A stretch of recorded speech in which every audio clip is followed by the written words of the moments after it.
Hello guys, आपका मेरे channel smart study में स्वागत है। आज हम शिक्षा निदेशालय की तरफ से दी जाने वाली कार्यपत्रक नंबर 29 करेंगे, जो कि क्लास 8 की है और विषय है सामाजिक विज्ञान। ये वर्कशीट 17 नवंबर 2021 की है।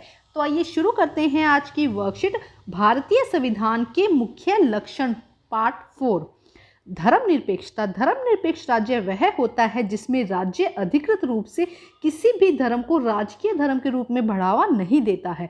नागरिकों को किसी भी धर्म को मानने की पूरी स्वतंत्रता होती है। सरकार सभी धार्मिक मान्यताओं और आचरण को सम्मान और समान सम्मान देते हैं। देखो क्या कहा जा रहा है कि धर्मनिरपेक्ष राज्य वो है जिसमें कोई भी जो राज्य है ना, वो क्या नहीं होता, वो सब किसी भी धर्म को राजकीय धर्म नहीं बना देता है। जैसे कि हिंदू धर्म राजकीय धर्म, मुस्लिम धर्म राजकीय धर्म, इस तरह से किसी भी धर्म को राजकीय धर्म नहीं बनाया गया है। और सभी धर्म को समान, किसी भी व्यक्ति को कोई भी धर्म मानने की पूरी स्वतंत्रता होती है। और इसके साथ साथ में क्या है, सभी धर्मों का क्या किया जाता है, सम्मान किया जाता है। अब देखिए आगे क्या कहा गया है। अब हम इस बात को समझ सकते हैं कि कभी कभी देश का इतिहास यह तय कर देता है कि देश का संविधान कैसा होगा। देखो क्या कहा जा रहा है यहाँ पे, हम इस बात को समझ सकते हैं कि कभी कभी देश का इतिहास यह तय कर देता है कि देश का संविधान कैसा होगा। संविधान उन आदर्शों को तय करने में एक महत्वपूर्ण भूमिका निभाता है जिन्हें हम अपने देश और अपने प्रतिनिधित्व के जरिए साकार करना चाहते हैं। तो देखो सरकार क्या कर रही है, संविधान क्या है, उन आदर्शों को तय करने के लिए एक महत्वपूर्ण भूमिका निभाता है जिसमें हम अपने देश और अपने प्रतिनिधित्व के जरिए साकार करना चाहते हैं। हालांकि भारतीय संविधान एक लचीला संविधान है। राजनीतिक की नई चुनौतियों को अपनाने के लिए इसमें कई संशोधन भी किए गए हैं। देखो जो भारतीय संविधान है वो फिक्स नहीं है, मतलब जो एक बार रूल बना दिया वही हमेशा लागू होगा, ऐसा नहीं है। ये एक लचीला है जिसमें टाइम टाइम पर क्या किए जाते हैं, संशोधन किए जाते हैं, चेंजेस किए जाते हैं। अक्सर संविधान में बड़े बदलाव का मतलब है देश के मूल स्वरूप को में बदलाव करना। जब जरूरत आती है तो उसके अकॉर्डिंग क्या किया जाता है, देश के संविधान में बदलाव किया जाता है। यहाँ पे कुछ पिक्चर्स दिखाई गई हैं जो ये बता रहे हैं कि समय आने पर क्या किए गए हैं, इन संविधान में कुछ बदलाव किए गए हैं। उपरोक्त तस्वीर में 24 जनवरी 1950 को संविधान सभा के विभिन्न सदस्य अपनी आखिरी बैठक में संविधान की एक प्रति पर हस्ताक्षर कर रहे थे। देखो क्या कहा जा रहा है कि 24 जनवरी 1950 की बात है ये, जब क्या करते, जो संविधान लिखा गया था ना, उस समय क्या किए गए थे, आखिरी बैठक में उनके हस्ताक्षर किए गए थे। बाएं से सबसे पहले वाले चित्र में प्रधानमंत्री जवाहरलाल नेहरू, देखो यहाँ पे जवाहरलाल नेहरू दिखाए गए हैं, उनके दस्तखत कर रहे हैं। दूसरे चित्र में संविधान सभा के डॉक्टर राजेंद्र प्रसाद है, यहाँ पे डॉक्टर राजेंद्र प्रसाद है। और तीसरे चित्र में बाएं से क्रम में अगर हम देखें तो श्री जयराम दौलतराम जी खाद्य कृषि मंत्री थे, राजकुमारी अमृत कौर स्वास्थ्य मंत्री, उसके बाद में देखो यहाँ पे दिखाई दे रहा है, उसके बाद में डॉक्टर जान मथाई वित्त मंत्री, सरदार वल्लभ भाई पटेल उप प्रधानमंत्री और गृह मंत्री, तथा उनके पीछे श्री जगजीवन राम श्रम मंत्री खड़े हैं। तो ये क्या किया गया है, यहाँ पे देखो एक ये फोटो के जरिए आपको बताया गया है कि उस समय देखो किस तरह संविधान लिखा गया और कितने लोगों की उससे सहमति हुई। समझ रहे हो, ऐसा नहीं कि एक ने लिख दिया और सब उसको मान गए, सबने उसको रीड किया, उसको समझा, उसके बाद उस पर सहमति दी और अपने हस्ताक्षर दिए। तो इस तरह से हमारा जो संविधान है बहुत लचीला और बहुत इंटरेस्टिंग रहा है, मतलब कि इसको बनाने में बहुत लंबा टाइम लगा है और साथ के साथ इसमें बहुत ज़्यादा क्या किया गया है, बहुत बातों का ध्यान रखा गया है। और इसके साथ इसमें टाइम टू टाइम क्या किए जा सकते हैं, संशोधन किए जा सकते हैं, कुछ चेंजेस किए जा सकते हैं जैसे कि रिक्वायरमेंट होती है उसके अकॉर्डिंग। अब देखो आगे एक क्रियाकलाप दिया गया है, क्या है क्रियाकलाप नंबर 1। इन मुख्य लक्षणों के अलावा संविधान के मौलिक कर्तव्यों का भी उल्लेख किया गया है। देखो मौलिक कर्तव्य हमने पिछली वर्कशीट में पढ़े थे, मौलिक अधिकार पढ़े थे हमने, क्या थे पिछली वर्कशीट में, स्वतंत्रता, समानता का अधिकार ना, शोषण के विरुद्ध अधिकार।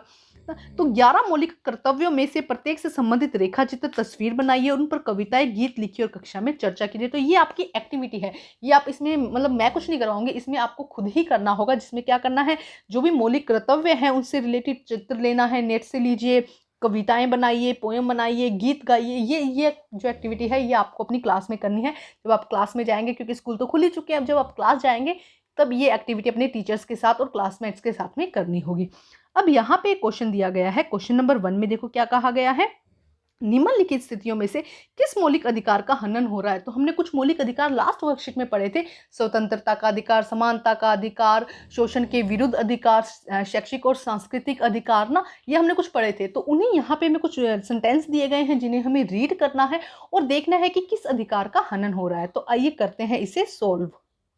तो देखो सबसे पहले क्या कहा गया, ए, यदि 13 साल का एक बच्चा कालीन के कारखाने में मजदूरी करता है। जब कोई एक, हमने क्या देखा था कि 14 साल से अगर कम उम्र के बच्चे को किसी भी जगह काम करवाया जाता है तो वो कौन सा अधिकार का हनन होगा? शोषण के विरुद्ध अधिकार। तो फर्स्ट का एक आंसर क्या हो जाएगा? शोषण के विरुद्ध अधिकार।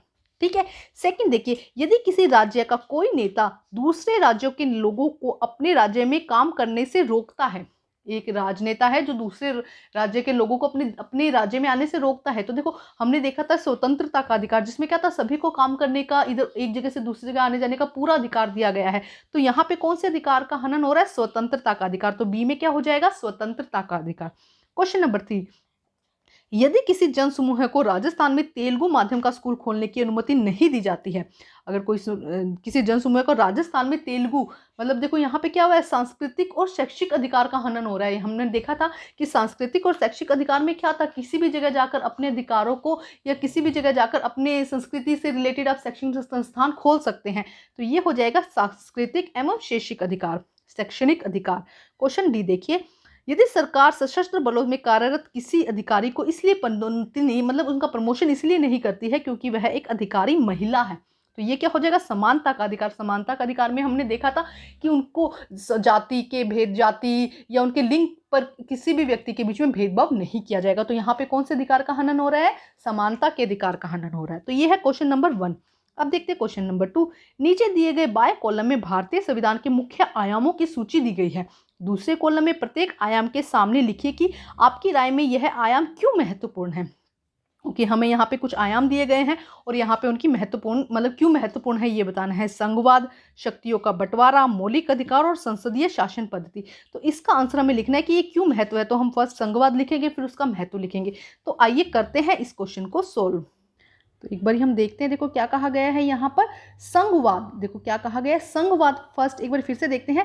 संघवाद सरकार का वह रूप है जिसमें केंद्र सरकार और राज्य सरकार या क्षेत्रीय सरकारों के बीच में सत्ता का आंशिक रूप से विभाजित हो जाते हैं। इसमें क्या होता है, सरकार 3 रूपों में विभाजित होती है, केंद्र सरकार, राज्य सरकार और क्षेत्रीय सरकार। तो एक रूप में सरकार ना रहकर 3 भागों में विभाजित हो जाती है, उसे हम क्या कहते हैं? संघवाद कहते हैं।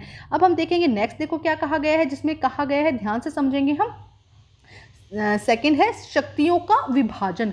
शक्तियों के दुरुपयोग को रोकने के लिए यह प्रावधान किया गया है, इन सभी अंगों की शक्तियां एक दूसरे से अलग होती है। इसमें क्या कहा गया है कि शक्तियों के दुरुपयोग को रोकने के लिए, शक्तियों के दुरुपयोग को रोकने के लिए यह प्रावधान किया गया है।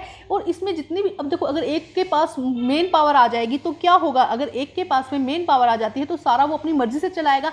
इसीलिए शक्तियों को मेन पावर को रोकने के, दुरुपयोग को रोकने के लिए, कि मिसयूज ना हो, उसे रोकने के लिए शक्तियों का विभाजन किया गया है।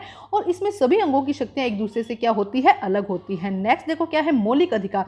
मौलिक अधिकार किसे कहा गया है कि मौलिक अधिकार देश के सभी नागरिकों को राज्य सत्ता के मनमाने और सत्तावादी उपयोग से बचाते हैं। इसमें क्या है कि जो भी मौलिक अधिकार है ना, मौलिक अधिकारों में क्या कहा गया है कि मौलिक अधिकार सभी नागरिकों को राज्य सत्ता के मनमाने और सत्तावादी उपयोग से बचाने का काम करते हैं। सत्तावादी मतलब यहाँ पे कहा गया है कि जो राज्य लोग हैं, लोगों को कुछ ऐसे अधिकार दिए गए हैं जो क्या करता है, उनको स्वतंत्रता से, समानता से जीने का अधिकार देता है। सरकार द्वारा उनके उपयोग को रोकने में मदद करता है। तो ये हो जाएगा यहाँ पर मौलिक अधिकार। उसके बाद नेक्स्ट देखते हैं संसदीय शासन प्रणाली। संसदीय शासन प्रणाली में इसके अनुसार भारतीय जनता को किसी भी प्रकार के भेदभाव से अपना प्रतिनिधित्व चुनने का अधिकार है। यहाँ पे क्या कहा गया है कि संसदीय शासन प्रणाली एक ऐसी प्रणाली है जिसमें भारतीय जो जनता है उसको ये अधिकार दिया गया है कि वो बिना किसी भेदभाव के अपना प्रतिनिधित्व खुद चुन सकती है। उसे क्या कहा गया है? संसदीय शासन प्रणाली। तो ये सब हम पहले भी अपनी वर्कशीट में समझ चुके हैं, देख चुके हैं। तो आइए, आज की वर्कशीट हमारी अभी कंप्लीट होती है। वर्कशीट कंप्लीट करके अपने टीचर को जरूर चेक करवाइए और प्लीज मेरे चैनल को लाइक कीजिए, सब्सक्राइब कीजिए और शेयर कीजिए। Thank you guys.